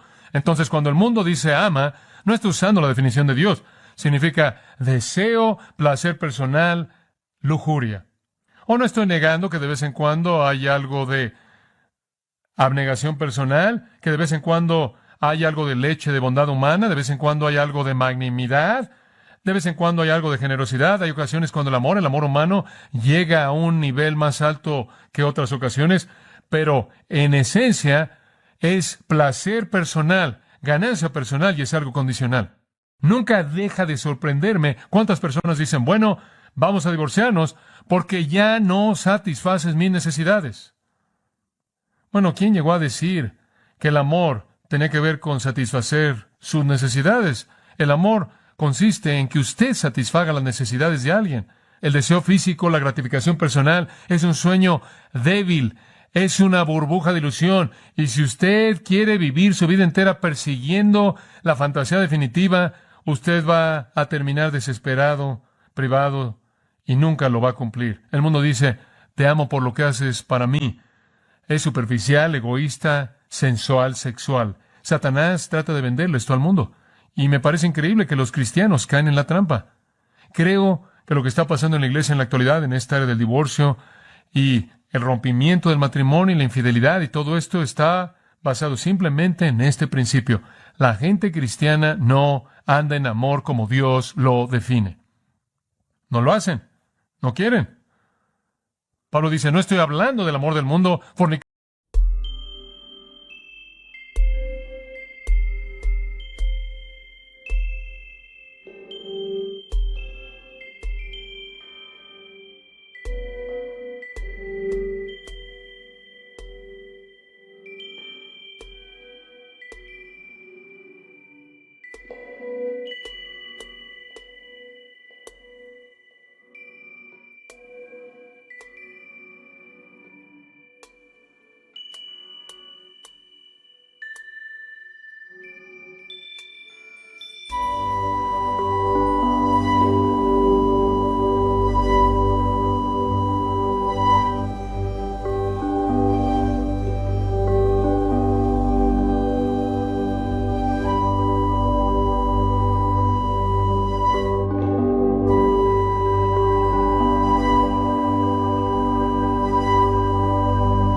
fornicación, inmundicia, avaricia, eso ni siquiera debe ser nombrado ni una vez entre ustedes, ni una vez se debe oír eso. La palabra fornicación, usted conoce esa palabra, es mencionada en sus formas en nombre por lo menos 35 veces en el Nuevo Testamento. Es un problema grande. Ahora, cuando algo es mencionado 35 veces, es un problema. La palabra porneia significa pecado sexual y significa cualquier tipo. Cualquier tipo. Hay un término en el griego, enkrateia, y esa palabra significa, es una gran palabra, significa disciplina y dominio propio. Ese es su significado básico. Y denota el poder de control que una persona tiene sobre sí mismo. Enkrateia es una buena palabra. Sócrates dijo que es una de las principales virtudes. Y también Platón y también Aristóteles. La palabra era dominio propio, disciplina personal. Por cierto, es usada 10 veces en el Nuevo Testamento y siempre significa dominio propio, algunas veces traducido templanza, pero significa lo mismo. Pero observen dónde está su importancia real. Los griegos en la antigüedad lo usaban para referirse al control personal sexual, al autocontrol sexual. Decían que es la capacidad de trascender las pasiones de uno, trascender los deseos de uno sexualmente. Ahora, en el Nuevo Testamento es usada también de esa manera. En Hechos, por ejemplo, 24-25, permítame mostrarle tan solo esto, una palabra fascinante. Y Pablo aquí está hablando, él está hablando a Félix. Y conforme él razonaba, él está hablando a Félix, él habló a él, observa esto es realmente poderoso, acerca de la justicia, dominio propio y el juicio venidero. Ahora dice usted, bueno, ese es un mensaje bastante general, un poco de justicia, un poco de dominio propio, un poco de juicio venidero. No, señor. ¿Sabe usted lo que estaba haciendo? Escuche, Félix se casó con Drusila en una relación adúltera. Y aquí está Pablo, enfrente de Félix, este hombre poderoso. Y le dice, me gustaría darte un sermón, Félix. Tiene que ver con la justicia, como algo opuesto a la falta de dominio propio sexual, lo cual lleva al juicio de Dios. Escuche, lo que él estaba diciendo era confrontar a Félix con su propia relación con su esposa. Esto no era un mensaje generalizado. Le estaba diciendo, Félix, eres una ilustración viva de la justicia de Dios siendo violada por no tener dominio propio sexual, lo cual termina en juicio. En 1 Corintios capítulo 7, la palabra es usada otra vez. Y allí es usada en referencia al matrimonio, en donde el apóstol Pablo está enseñando, y él dice, si no pueden tener dominio propio, que se casen, porque es mejor casarse que estarse quemando. Y significa dominio propio sexual. Si usted tiene un problema con eso, cásese. No trate de decir, tengo el don de soltería. Ciertamente es difícil porque tengo este deseo tremendo por el matrimonio. No. Si tiene ese deseo y no tiene dominio propio sexual, entonces más vale que se case. En otras palabras, quiero que vea que la palabra enkrateia es una palabra que se refiere a dominio propio sexual. Ahora, los griegos dijeron que esa palabra tenía una palabra opuesta, y la palabra opuesta era porneia, y entonces ahora puede ver por lo opuesto lo que significa una falta de dominio propio sexual. Eso es porneia. Es un antónimo de krateia. Es conducta fuera de control. Es indisciplinado. Va más allá de los límites de lo que Dios establece. Y por cierto, significa bestialidad, homosexualidad, era usado para hablar de pedofilia, lo cual es sexo con niños, abuso de menores, cualquier tipo de prostitución, de inmundicia. Cualquier cosa viene bajo ese término, cualquier falta de dominio propio sexual. Porneia, hay una palabra griega grafé, lo cual significa escribir. Porneia y grafé es pornografía, escribir acerca del pecado sexual. De ahí viene esa palabra. No hay lugar para esto en nuestra vida. Él dice, esto ni una vez debe ser nombrado entre los santos. Ni una vez. ¿Usted se acuerda si estuvo aquí cuando estudiamos 1 Corintios capítulo 6, cómo el apóstol Pablo dice que no hay lugar para esto en nuestra vida? En absoluto. Y esto erais vosotros, dijo él. Solían ser así, esto está en el pasado.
Pero desde que han venido a Jesucristo, eso se acabó. Ya no está, todo está en el pasado, no hay lugar para eso. Y los corintios, claro, estaban presentando todo tipo de argumentos torpes acerca del hecho, bueno, carne para el cuerpo y el cuerpo para la carne. ¿Se acuerda de eso? Digo, solo es biológico, es solo como comer, después de todo, es simplemente algo biológico. Y el apóstol Pablo dice, no es biológico en absoluto. No sabéis que vuestro cuerpo es miembro de Cristo y cuando se unen a una ramera, unen a Cristo una ramera, y por cierto, una ramera es cualquier persona que tiene sexo fuera del matrimonio. Y cuando usted hace eso, no es solo biológico. Usted está tomando a Jesucristo con quien usted es uno y usted está uniendo a Jesucristo a una ramera. No solo es biológico. Si usted está viviendo en algún tipo de perversión del amor, usted es una mancha para la iglesia. Y en 1 Corintios capítulo 5, y el apóstol Pablo escribe, él dice, se reporta, se sabe que hay fornicación entre vosotros. Y él dice, en lugar de estar tristes por esto, en lugar de llorar y estar quebrantados por esto, están envanecidos y no han llorado. Y él dice, gloriarse así no es bueno. Y él le dice a la iglesia, saquen esa persona de la iglesia, entréguenlo a Satanás para la destrucción de la carne. No dejen que esa levadura destruya la masa. Y él dice, si encuentran un fornicario en la iglesia, no les escribo para no estar junto a un fornicario. Si él se llama hermano y él es un fornicario o avaro, idólatra, o calumniador, o un borracho, extorsionador, ni siquiera coman con él. 1 Corintios 5, sáquenlo. Usted es una mancha para la iglesia. Usted necesita ser quitado de la iglesia si vive así, por no decir nada del hecho de que definitivamente no está andando o caminando como un hijo de Dios. En 2 de Pedro 2, él llama a la gente así, manchas, inmundicias para la asamblea. Satanás siempre va a meter una falsificación. Ahora, vea más, y no vamos a cubrir estas palabras a detalle porque ya lo hemos hecho en el pasado, pero él dice ni fornicación, ni inmundicia. ¿Se acuerda de esa palabra? Acatarsia, inmundicia. Es usada 11 veces en el Nuevo Testamento. La primera vez fue usada por Jesús para hablar de, ahora observe esta, la primera vez es usada de Jesús hablando de la peste vil, putrefacta, cuando un cuerpo está en descomposición y está lleno de gusanos. Así lo usó Jesús, una palabra putrefacta, que apesta, miserable. Ahora escuche, es usada 11 veces. La primera vez fue usada por Jesús para hablar de la putrefacción, de la inmundicia de un cuerpo en una tumba. Las siguientes 10 veces que es usada está conectada con la maldad sexual. Significa el olor apestoso, vil, putrefacto que va con el pecado sexual. Se refiere a actos, pensamientos, pasiones, ideas inmorales, hasta orgías, todo.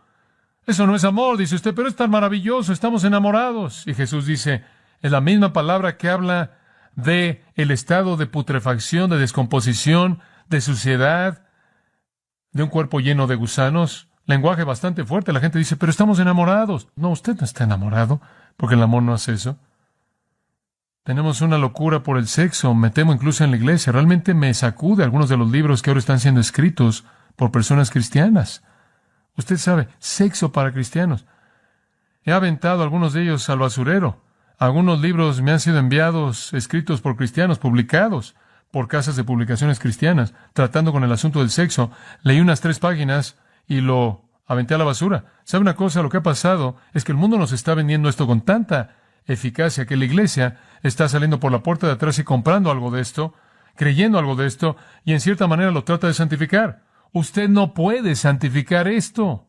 Oí una persona decir en su consejería prematrimonial, él le había aconsejado a una pareja verse el uno al otro desnudos antes de que se casaran para que tuvieran una idea de en qué se estaban metiendo. Ridículo. Esto no es algo clínico que puede ser tratado de esa manera. Algunos que incluso han sugerido relaciones sexuales prematrimoniales para los cristianos, incluso antes de que se casen.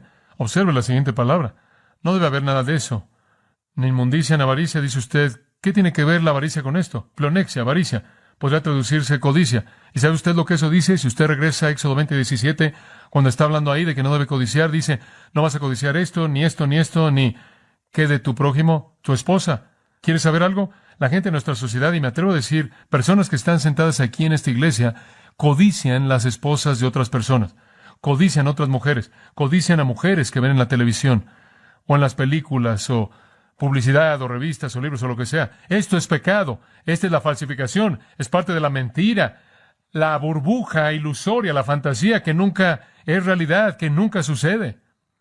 Usted sabe, esas estrellas de películas hermosas, magníficas, supuestamente deben ser tan maravillosas, que llenan las fantasías de tantas personas comunes y corrientes, son las mismas que no pueden quedarse casadas con nadie. Es una fantasía, es una mentira, es un engaño, es ilusorio, no está ahí. Avaricia. La gente va tras mujeres y las mujeres van tras hombres como si fueran hebillas pegadas a un cinturón. Por cierto, en griego la palabra pleonexia significa defraudar. Defraudar. Es un fraude. Es una trama de fraude literal.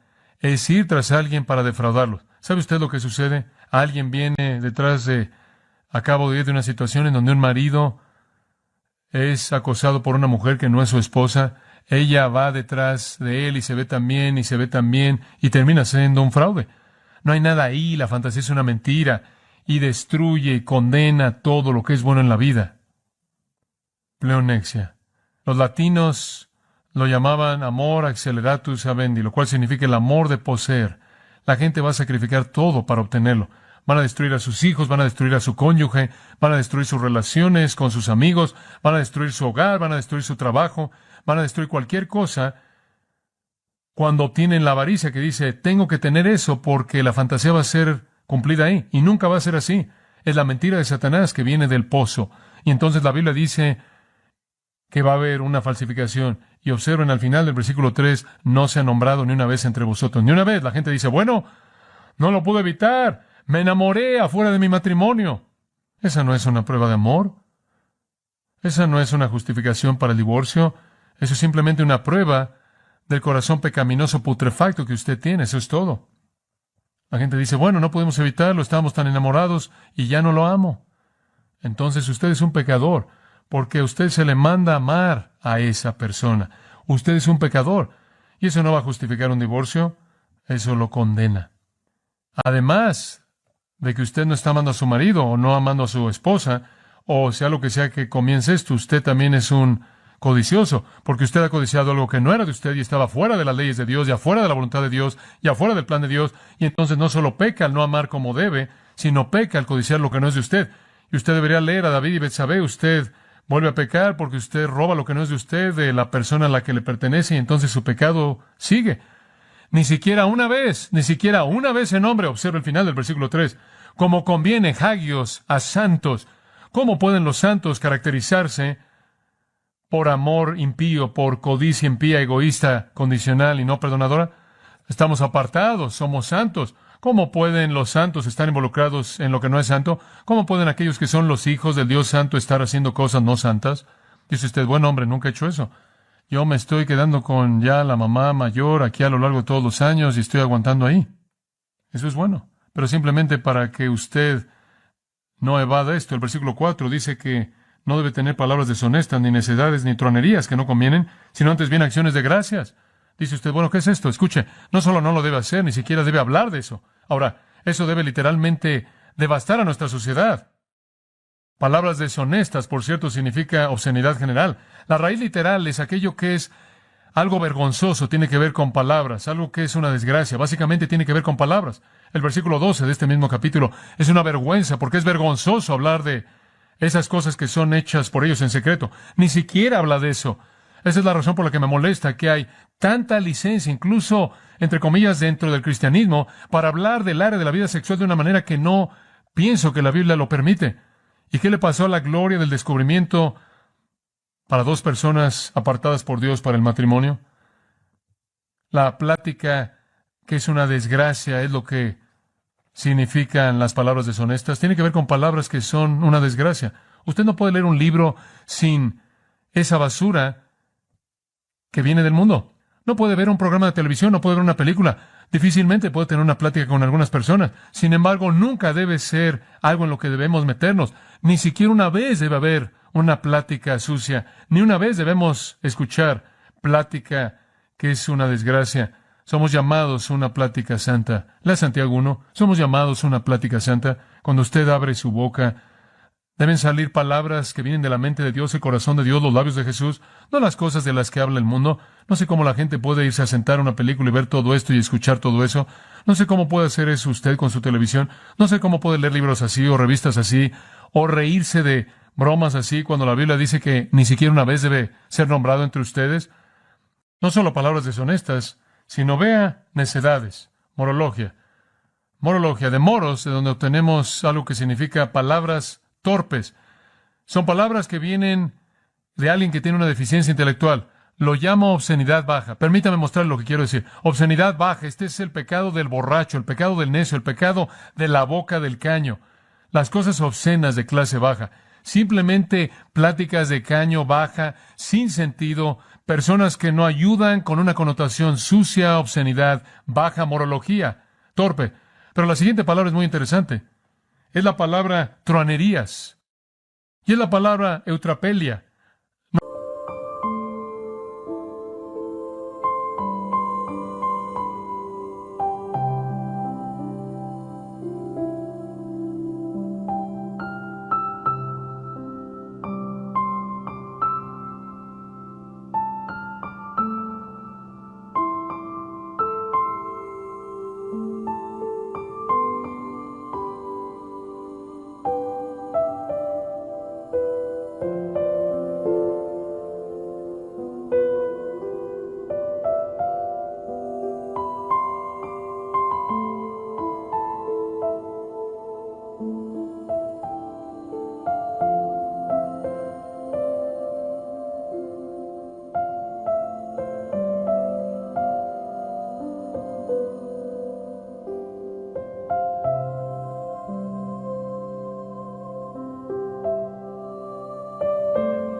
No significa obscenidad baja, sino obscenidad alta. Dice usted, ¿qué quiere decir eso?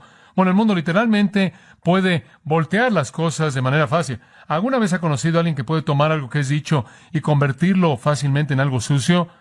Esa es la inteligencia del anfitrión de televisión.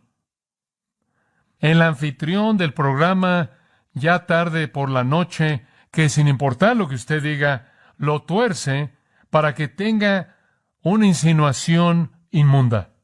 Entonces, por un lado, usted tiene la torpeza del borracho, del necio, que simplemente habla con palabras del caño sucias. Por otro lado, usted tiene la sofisticación del hombre inteligente, que no es torpe, pero tiene una inteligencia sucia que puede convertir cualquier cosa de manera fácil para que insinúe algo. En ambos casos es una mente de basura.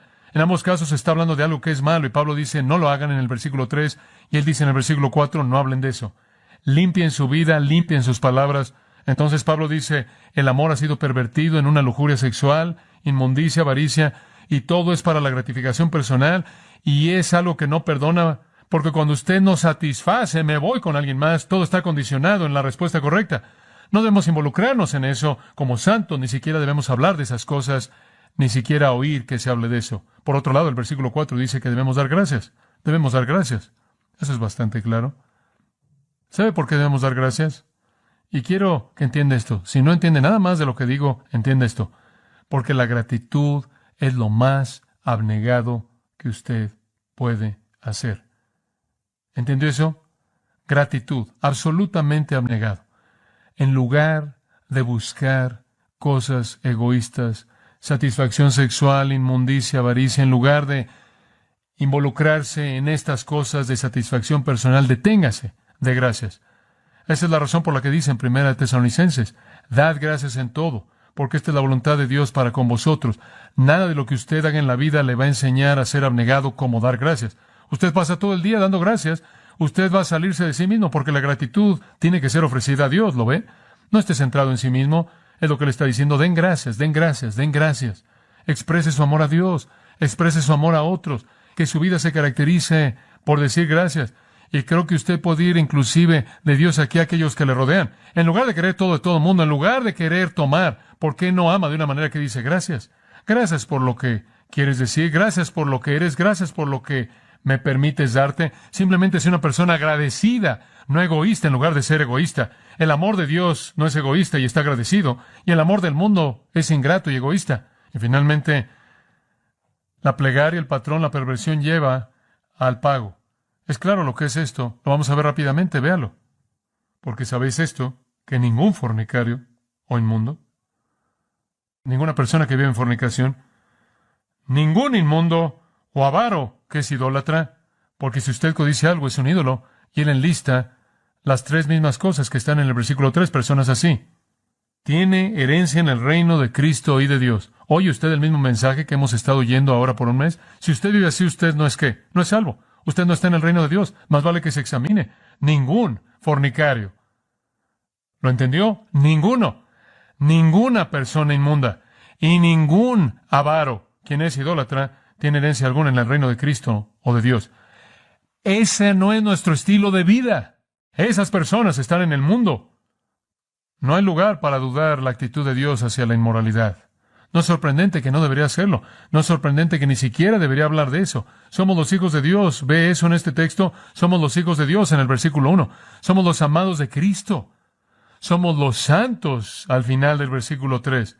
Somos los ciudadanos del reino y debemos actuar de manera coherente con nuestra identidad. Él dice, ve el versículo 5, esto sabéis, esto no es ningún misterio grande, ustedes lo saben y por cierto, me temo que algunas personas no lo saben, no saben esto. Ahora queremos decirle a todo el mundo, bueno, tal y tal, sé que están viviendo constantemente en fornicación, sé que están viviendo con una persona todo el tiempo, sé que hacen esto todo el tiempo, sé que son homosexuales, pero después de todo tomaron una decisión. Escuche, estos saben que ningún fornicario es salvo, ninguna persona que vive así. Debe haber un cambio. O quizás habrá un momento cuando un creyente cae en el pecado de fornicación, pero esa no va a ser la característica continua de su vida sin que haya un rompimiento. Desde el momento en el que él se convirtió, debe haber un cambio, porque la salvación se basa en el arrepentimiento. Si usted ha aprendido algo cuando usted fue salvo, usted aprendió eso. Tito 2:11, escuche esto. Porque la gracia de Dios que trae salvación se ha manifestado a todos los hombres. Ahora, cuando usted recibió salvación, dice esto, enseñándonos. ¿Sabía usted que su salvación le enseña algo? Le enseña a negar la impiedad y los deseos mundanos.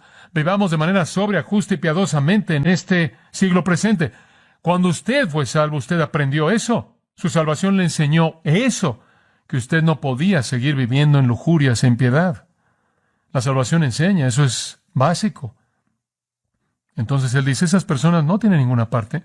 Dice usted, bueno, ¿qué hay acerca de un cristiano que es atraído a pecar en esa área? Un cristiano que habla de esa manera torpe o sucia. Bueno, el Señor va a perdonar seguro. 1 Juan 1:9, Él continúa limpiándonos y van a haber ocasiones cuando como cristianos fallamos quizás en esas áreas. No es necesario, pero pueden haber ocasiones cuando sucede y Dios va a perdonar.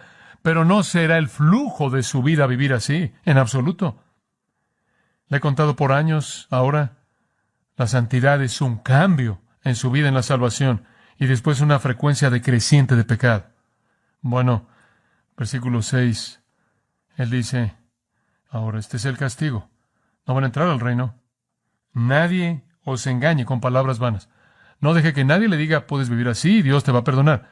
No deje que nadie le diga, vas a estar bien, vas a entrar al reino, vas a estar bien, tomaste una decisión, Hiciste lo religioso. Está bien vivir así. No dejes que nadie te engañe con esas palabras vacías. Son vacías, no sirven de nada, son inútiles. Porque por estas cosas, ¿qué cosas?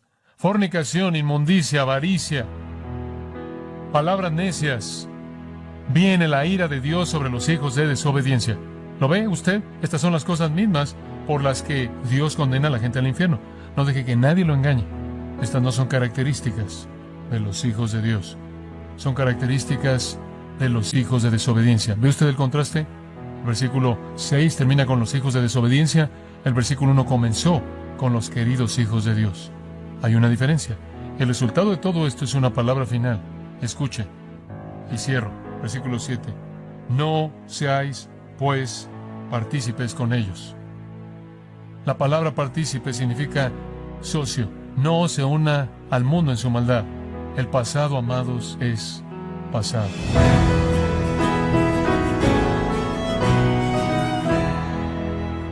John MacArthur nos recordó que como redimidos de Dios no debemos involucrarnos en actividades egoístas, sino actuar desinteresadamente conforme le damos gracias a Dios por lo que nos brinda.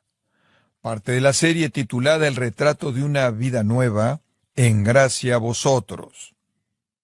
Estimado oyente, tenemos a su disposición el libro 12 Mujeres Extraordinarias, escrito por John MacArthur, donde nos enseña lecciones espirituales extraídas de las pruebas y triunfos de estas mujeres que dejaron su marca en la historia bíblica.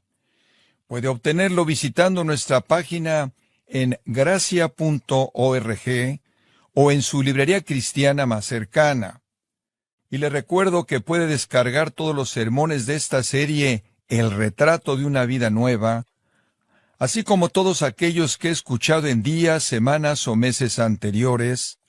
Y también tenga presente que puede leer artículos relevantes en nuestra sección de blogs, ambos en gracia.org.